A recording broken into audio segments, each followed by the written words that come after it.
સમગ્ર દેશની અંદર આદરણીય નરેન્દ્રભાઈ મોદી સાહેબ છેલ્લા 10 વર્ષથી ભારતના એક જનસેવક તરીકે કામ કરી રહ્યા છે, ત્યારે એમનો પ્રેમ અને લાગણી લઈને છોટાઉદેપુર લોકસભા મત વિસ્તારની અંદર આવતી તમામ નાગરિક ભાઈઓ બહેનો પણ આદરણીય નરેન્દ્રભાઈ મોદી સાહેબને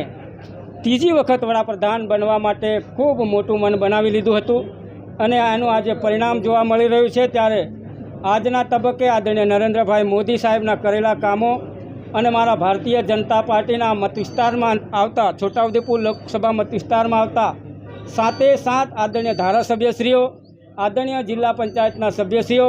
આદરણીય તાલુકા પંચાયતના સભ્યશ્રીઓ અને મારા સરપંચશ્રીઓ અને ભારતીય જનતા પાર્ટીના પ્રદેશના હોદ્દેદારો, જિલ્લાના હોદ્દેદારો અને મંડળના હોદ્દેદારો અને ભારતીય જનતા પાર્ટીના બૂથના પ્રમુખ, પેજના પ્રમુખ અને પેજ કમિટીના સભ્યો, આ તમામની મહેનતથી આજે આ છોટાઉદેપુર લોકસભાનું કમળ સૌ